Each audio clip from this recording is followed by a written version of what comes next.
Hola, ahora vamos a ver la sexta clase de Introducción al Antiguo Testamento. Hasta ahora vimos a través de Génesis y Éxodo que Dios eligió al pueblo israelita, lo rescató y de qué manera fue llevando a cabo su plan de salvación.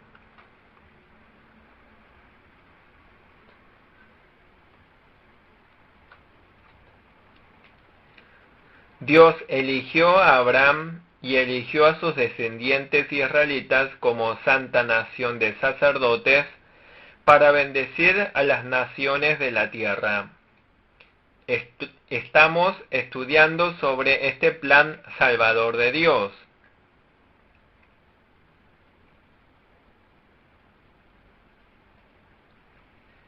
Pero siempre hubo acontecimientos que querían obstruir el plan salvador de Dios. Por ejemplo, vemos el pecado de los israelitas construyendo un becerro de oro. El Dios Santo quería estar con ellos y guiarlos, pero los pecados de ellos hacían que esto fuera difícil. En estos casos, debido a que Dios es justo, Dios tuvo que juzgarlos. A su vez, como Dios es misericordioso, los perdonó mediante la oración intercesora de Moisés.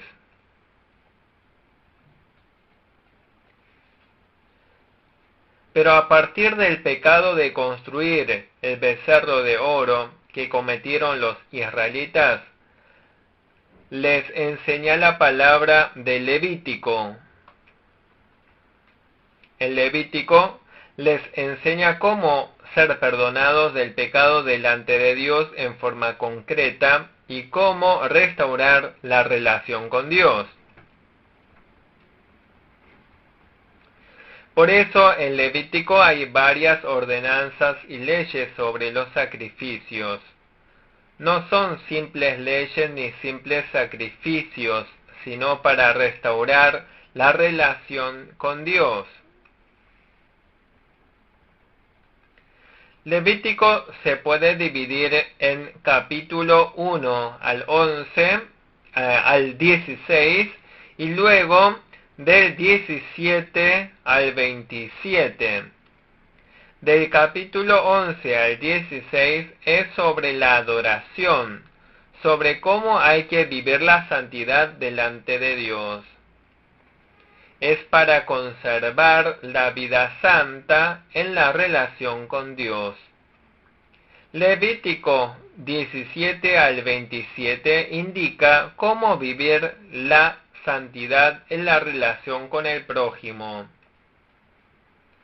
Lo más importante para los israelitas descendientes de Abraham, el pueblo elegido y salvado, es vivir en santidad, siendo la nación de sacerdotes de Dios. Levítico enseña cómo adorar santamente a Dios y cómo vivir en santidad.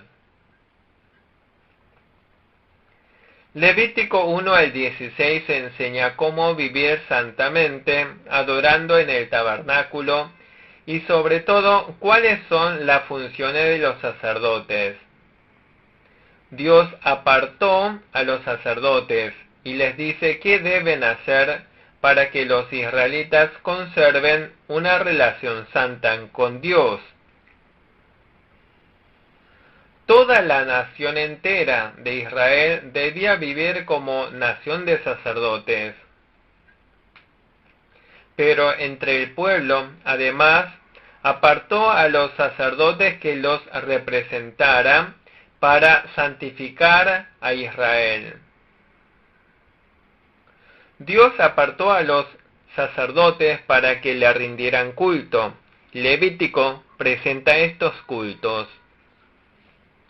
Entre los cultos están el holocausto, sacrificio de paz, sacrificio expiatorio, sacrificio por el perdón y sacrificio de ofrendas de cereales.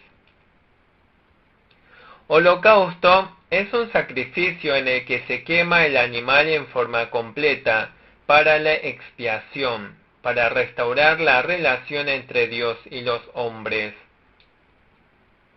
El sacrificio de paz simboliza la paz y comunión que siguen a la restauración entre Dios y el hombre.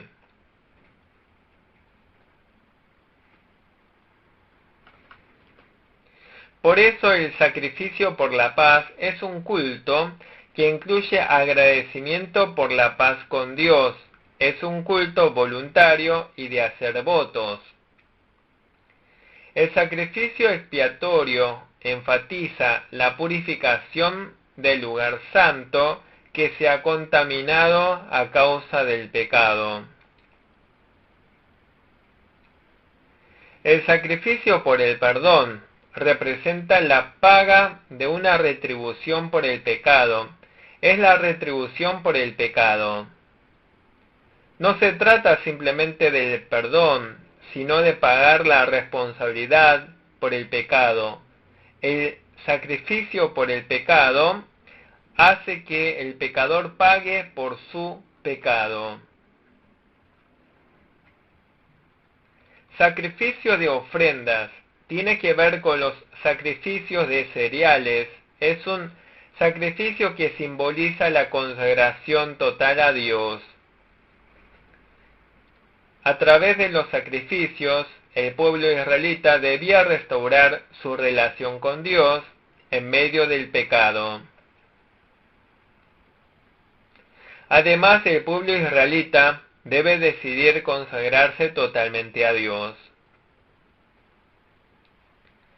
Levítico 11 al 15 señala las comidas que podía comer en la familia y que debían hacer diferencias entre alimentos y cómo debían conservar la pureza en la vida cotidiana. El pueblo santo no puede comer cualquier cosa, ni vivir de cualquier manera. Si vemos Levítico capítulo 16, aparece el gran día de la expiación, el máximo significado de la santidad. Es un día para expiar el pecado de todo el pueblo israelita, en el que el sumo sacerdote entraba al lugar santísimo una vez al año por la expiación del pueblo delante de Dios.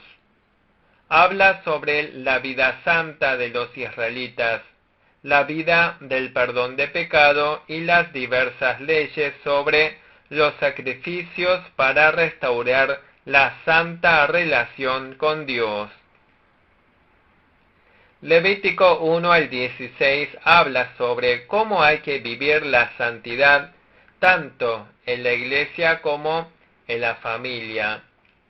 Luego, Levítico 17 al 27 habla sobre cómo vivir la santidad en la sociedad.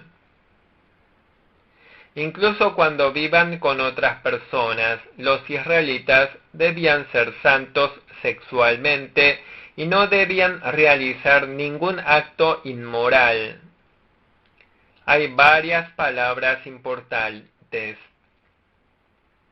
19:2 dice: habla a toda la congregación de los hijos de Israel y diles: santos seréis porque santo soy yo, Jehová vuestro Dios. 19:18 dice: no te vengarás ni guardarás rencor a los hijos de tu pueblo, sino amarás a tu prójimo como a ti mismo, yo Jehová. ¿Qué significa ser santo? También significa santidad rendirle a Dios un culto apartado y alimentos apartados. Pero una santidad importante también es no vengarse del enemigo, ni guardar rencor contra los compatriotas, sino amar al prójimo como a sí mismo.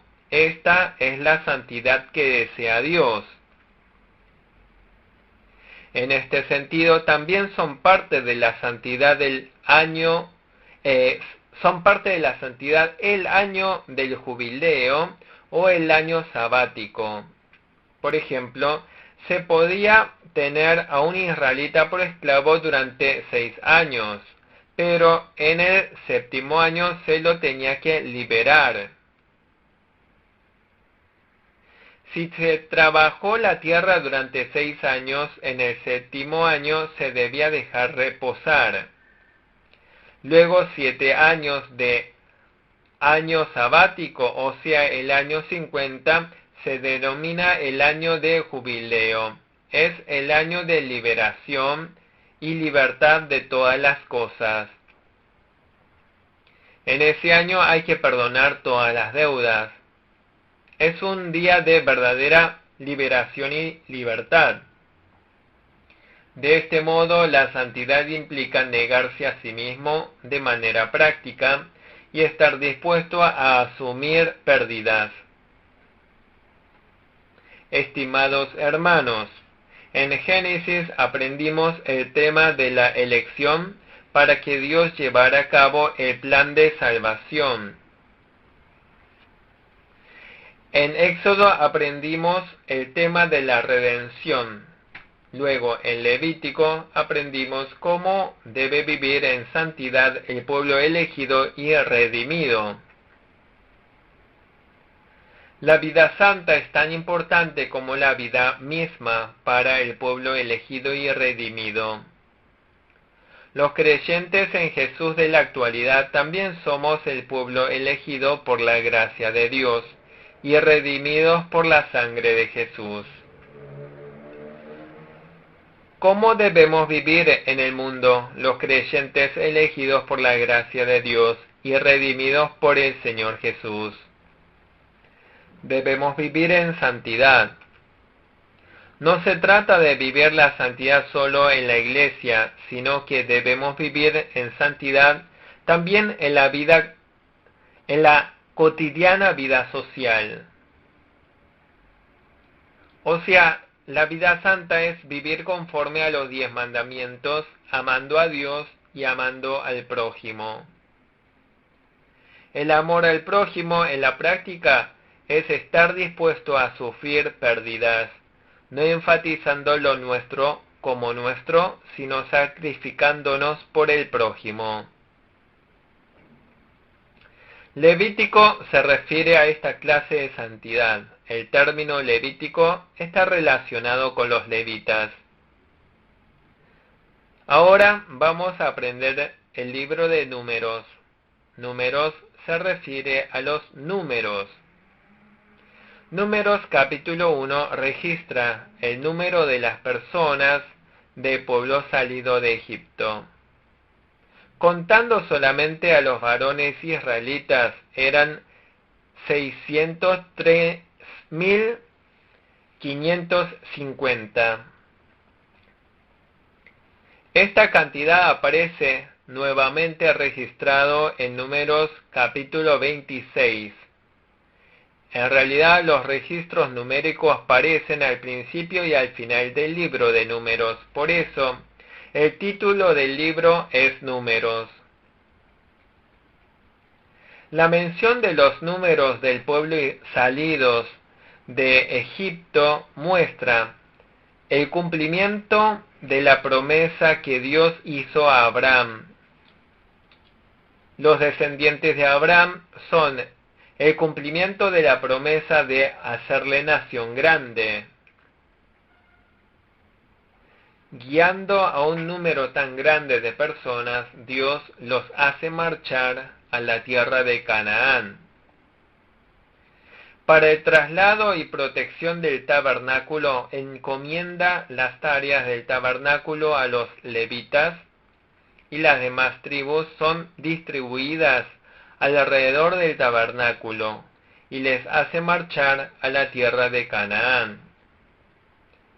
Enseña que para avanzar hacia la tierra de Canaán, todo el pueblo debe marchar, unidos alrededor de Dios. El pueblo santo que tiene a Dios como centro y está unido por amor puede marchar hacia la tierra prometida de Dios. Si vemos Números 1 al 10, Dios los prepara de esa forma. Dios hizo que el pueblo israelita estuviera en el monte Sinaí durante casi un año y ahora los hace partir de allí. Dios los preparó durante casi un año con respecto a cómo vivir como pueblo de Dios y cómo vivir una vez que entren a la tierra de Canaán. Luego, si vemos Números 10:11, se levanta la nube de Dios y Dios guía al pueblo israelita desde el monte Sinaí hasta Cades. De camino a Cades, el pueblo debía atravesar el desierto, y en este camino de desierto comienzan a quejarse contra Dios. Del mismo modo que se habían quejado por falta de carne y agua luego de cruzar el Mar Rojo y hasta llegar al monte Sinaí. Si vemos Números desde el capítulo 11, cuando el pueblo se queja, Dios los castiga con fuego. A ellos que se quejaron por comer el maná cada día y pidieron carne, les dio de comer carne de codornices. Aunque Dios les hizo comer en abundancia carne de codornices, los castigó. Desde que cruzaron el Mar Rojo hasta llegar al monte Sinaí, Dios les escuchó sus peticiones. Pero ahora que partieron del monte Sinaí y se dirigían camino al desierto, aunque pareciera escuchar sus demandas, a veces los enviaba castigos.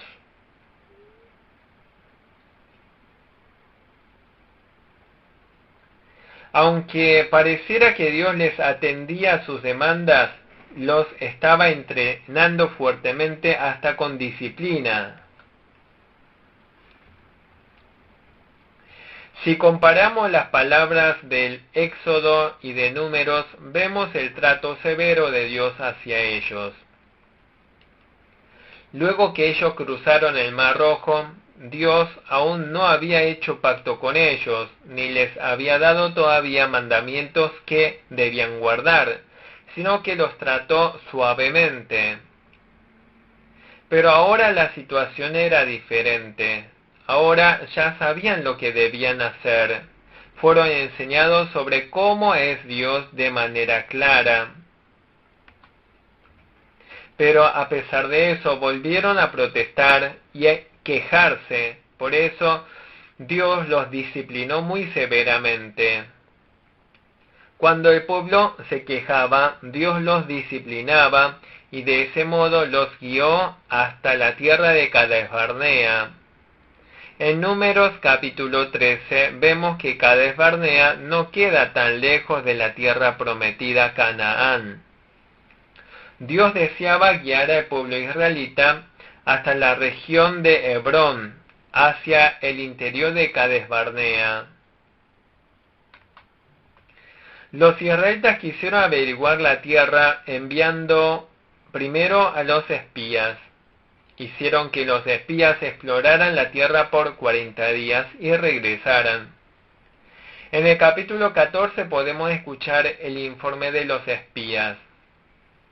Los 12 espías informaron que la tierra prometida de ellos era muy buena.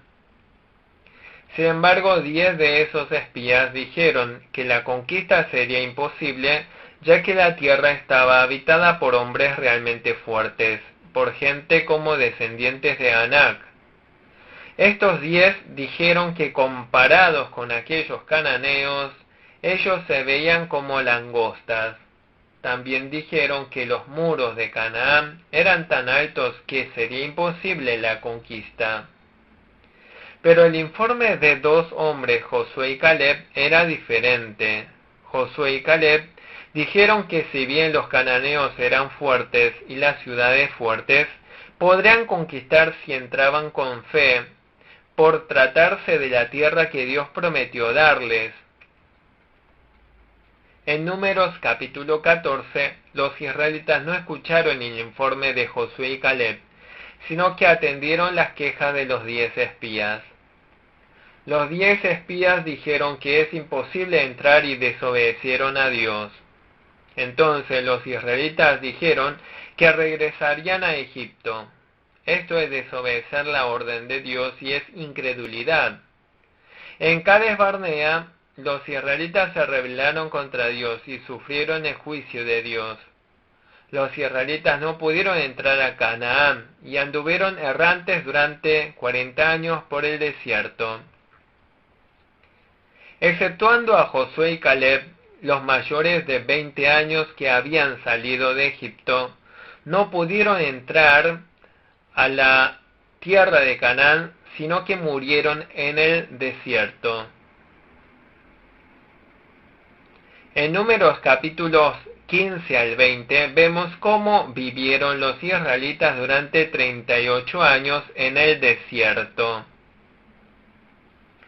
Con respecto a la rebelión e incredulidad de los israelitas, Dios les da leyes de restauración. A pesar de esto, los israelitas se quejaron ante Dios por falta de agua. En Números capítulo 20, Moisés se enoja contra estos israelitas. Los israelitas se quejaban siempre contra Dios. Indignados contra estos israelitas, Moisés y Aarón se enojaron humanamente a pesar de la palabra de Dios. Dios les había indicado que ordenaran a la roca para que diera agua al pueblo. Pero Moisés y Aarón golpearon la roca 2 veces, aparentaron como si ellos daban el agua al pueblo. Dios les dijo que a causa de este hecho Moisés y Aarón no podrían entrar a la tierra de Canaán. Los israelitas que estuvieron 38 años andando errantes alrededor de Cades Barnea, ahora iban hacia el Jordán. Números 21:4. De los 40 años de vida en el desierto, 38 años estuvieron alrededor de Cades Barnea. Luego vivieron en la región moabita al oriente del Jordán. Los israelitas conquistaron a los reyes de Basán, Og y Esbón al oriente del Jordán. 21, versos 26 y 33.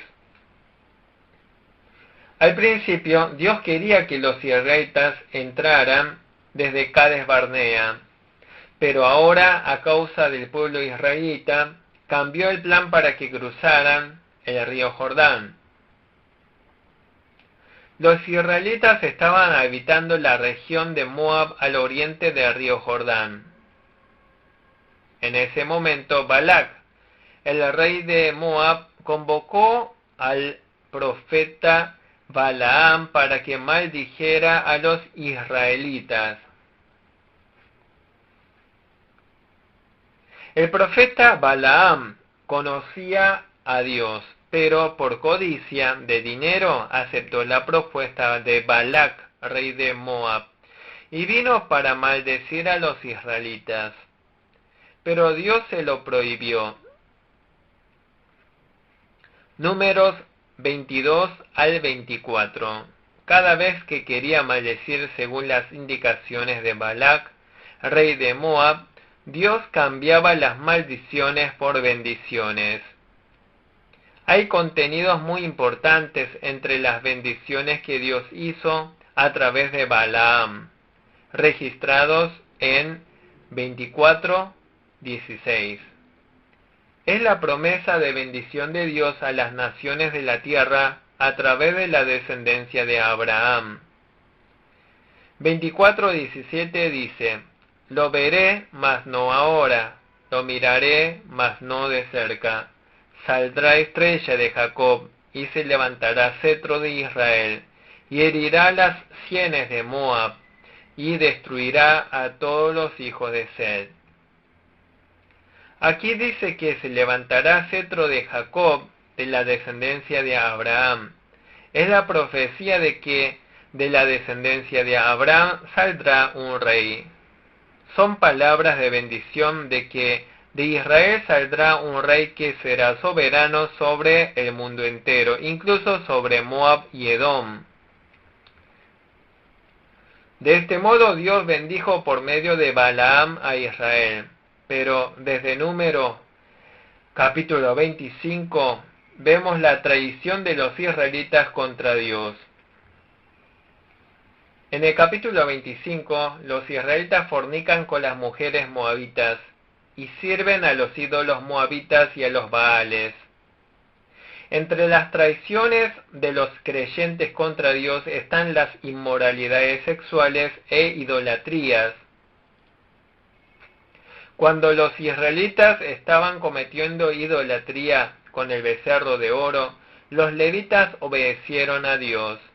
Del mismo modo, cuando los israelitas estaban idolatrando a los baales y estaban sexualmente pervertidos, Finees, el hijo de Eleazar, se consagró delante de Dios.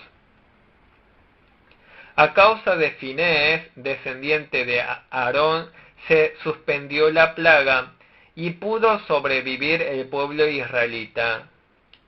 En Números capítulo 26 se presenta el segundo censo del pueblo israelita. Es el censo antes de entrar a la tierra de Canaán, para ver la cantidad de soldados para la guerra y ver cómo se distribuirían.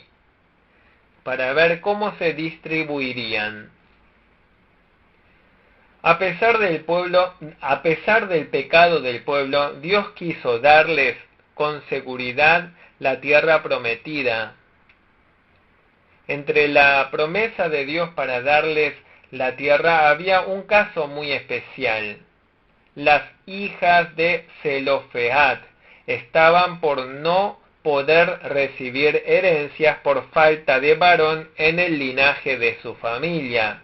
36:2. Las hijas de Zelofehad eran mujeres que podrían no recibir herencias. Por eso fueron a Moisés y solicitaron la tierra para recibir como herencia de sus padres. A través de Moisés, Dios dice que aquellas mujeres también recibirán la tierra prometida.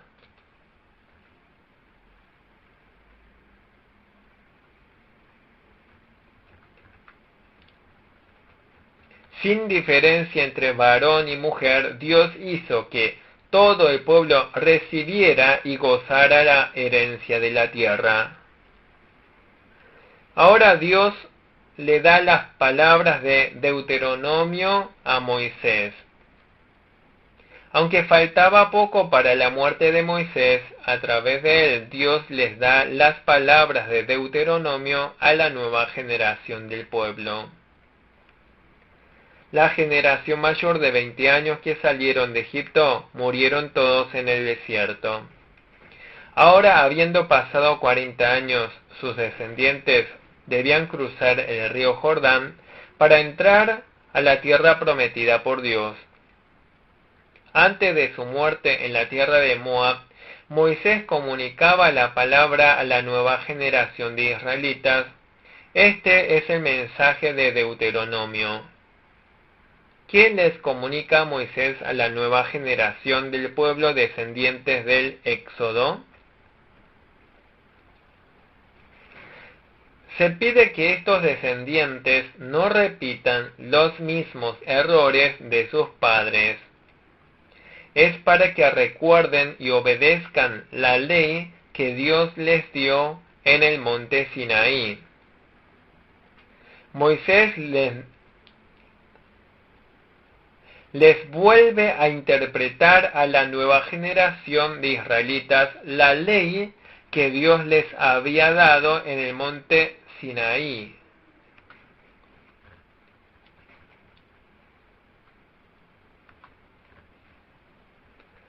Deuteronomio es volver a explicar la ley dada en el monte Sinaí.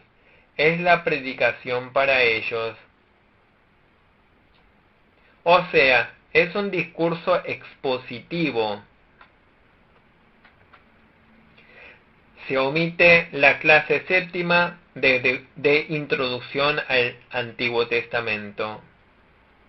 Muchas gracias.